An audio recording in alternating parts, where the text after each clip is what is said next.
Good afternoon on what is a cool, chilly and cloudy day. It is Friday the 11th of February, back in the Nook with some parcels and a nice hot cup of tea.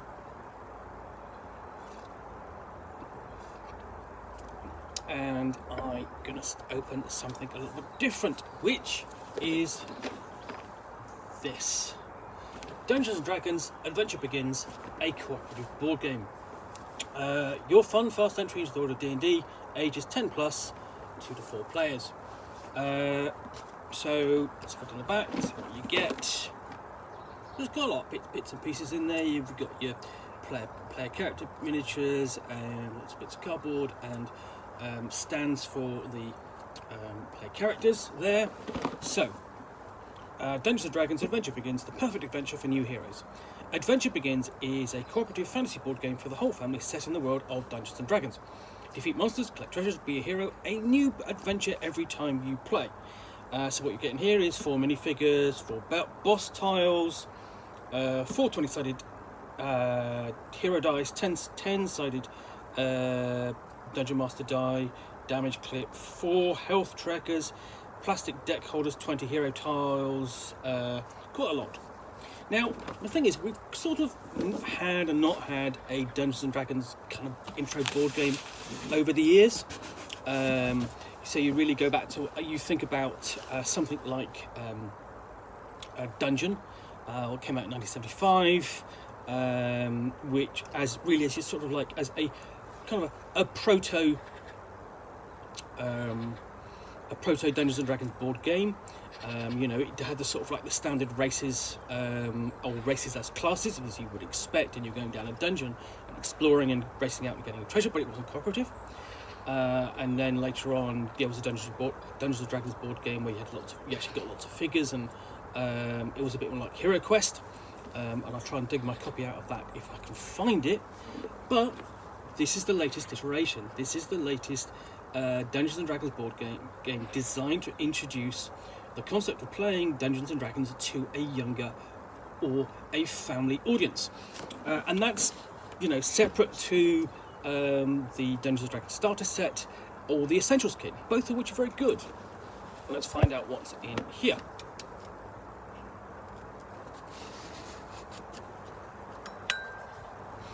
Okay, so pull off the cellophane, put that out of the way.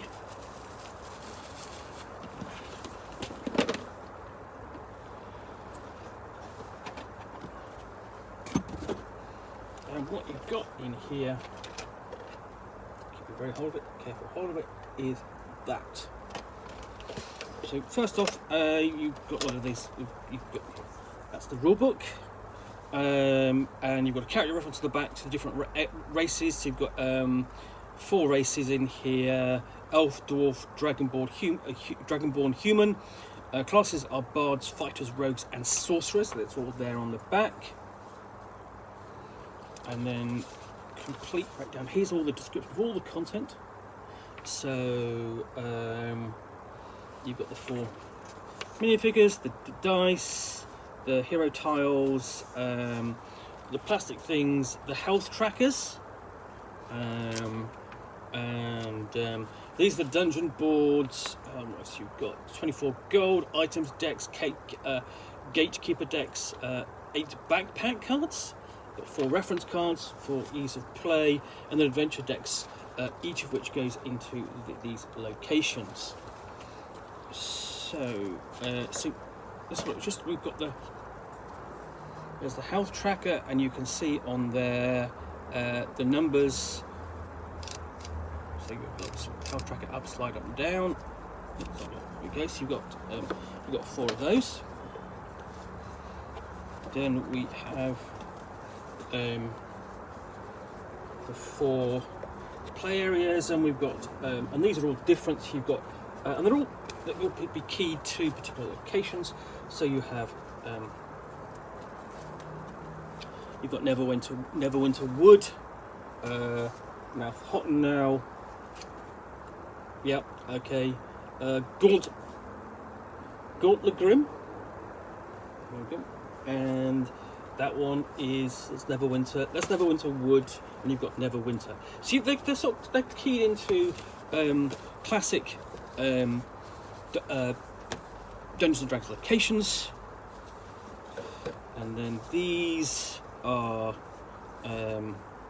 these aren't. Let's see what they are. It tells what they are. They are hero tiles. Those are the hero tiles. So you've got things like the Seeker and the Gambler and the Wanderer, and these are keyed into the particular character types. So, you know, according to the colours, I'm presuming, I don't know what the colours are, and then we have the monsters. So you've got the monster details on the background, and you've got images on the front. So there we go. We've got Orn the Fire Giant, the Kraken, Felbris the Beholder, and Deathsleep the Green Dragon, and their stats on the back. So several of those. And these are they're the big bosses, and these are the lesser monsters, I'm presuming. So there you've got these are the classes. So you've got on here the red one is a Dragonborn Rogue, the blue is a human sorcerer, you've got an Elven Bard, the green one, and the Dwarven Fighter, and then you've got the two different. These are the level cards, because they go up. So you've got level 1. There's the character at level 1, and then on the back you've got level 2.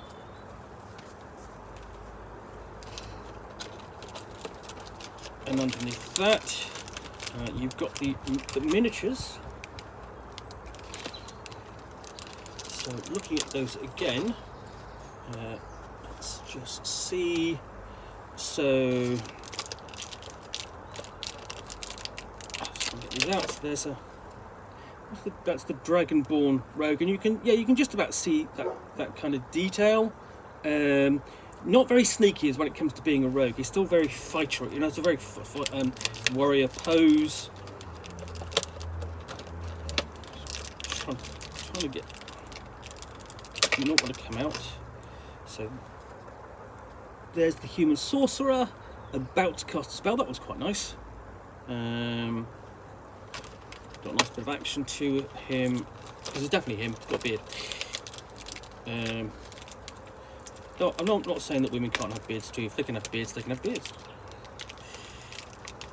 It's just...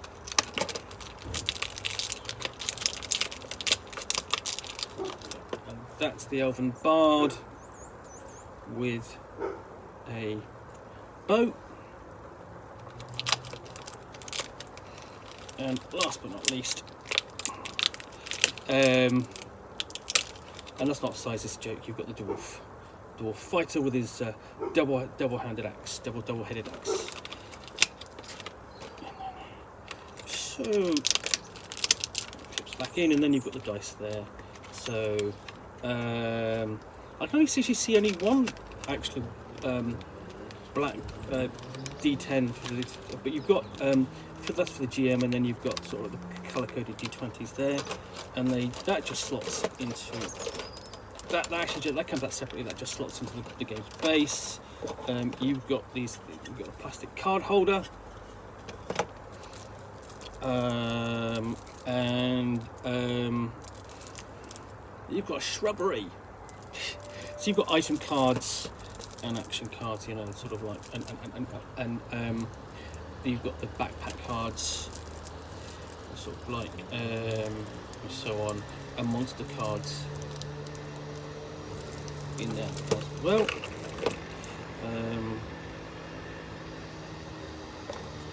You've got a bit of plastic, not quite sure what that's for, but it's in there. And if you can once you've actually got the cards open, there's slots in there, so you can just put those into there. So that's a nice touch as well, and store the cardboard bits into the spaces you've got left. But let's have a look at one more at the rulebook. So the first time you play, each character's got, there should be 4 adventure decks, 24 each. So you've got one adventure deck for each location. So as you can see, describing, set up each adventure deck per location. There's 24 cards. There's an item card deck of 12 cards and 4 gatekeeper card decks, so 3 cards each, one for each, for the Beholder, the Fire Giant, the Kraken, and the Green Dragon. And you have Choose Your Journey. You've got 4 boss monsters with unique storylines to play through. Read each story, then decide as a group which boss your party will fight at the end of the game. So Felbrus Beholder, his located is in Gauntlet Grim. Is Felbrus, a beholder of great powers, invaded Gauntlet Grim and claimed it from the dwarves as its own. Soon after it arrived, it fell into a deep sleep filled with nightmares. As Felbrus dreams, its alien mind warps reality, changing the city it's invaded and making it possible for the citizens to return. Stop it before the whole city unravels. So that gives you the objective. And then assemble the board. So the characters, the adventurers, have to go through the 4 different locations to face the evil bad guy each time. And you've got the gatekeeper card, which is slotting into sort of like the end of each board there. So, essentially as you're going from one location, presumably you're drawing cards, fighting the monsters, getting treasures, and then going through. And the other thing is, because each location, each monster is in a different location, then that end area is going to be different each time. So you've got 4 ways to play this game, and the cards themselves are going to provide a little variation. And then we've got a hero tile and a combat tile. Essentially, you put all 3 of these elements together, because each one of these is different, as I showed you. They're all separate, and they all fit into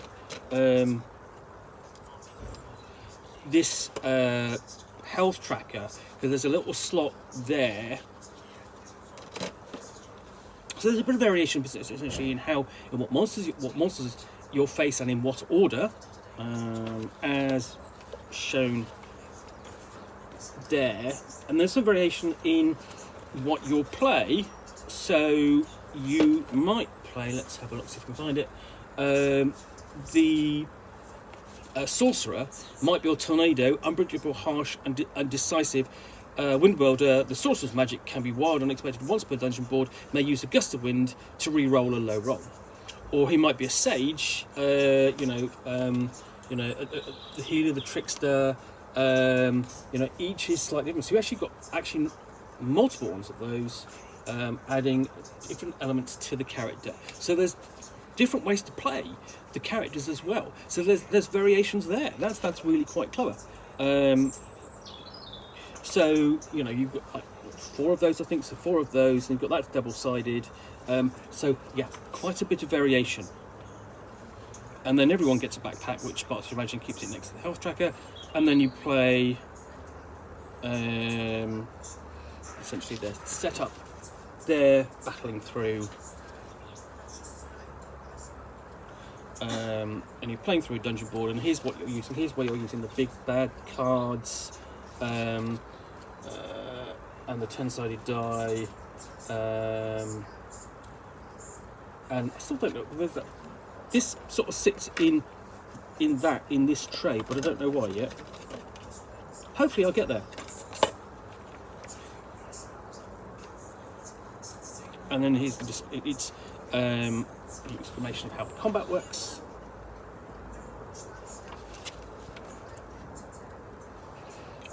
And then you've got rewards and winning the game. Once you reach the last space of the last dungeon board, it's time to defeat the boss. On the back of your boss tile is an attack set, an HP tracker.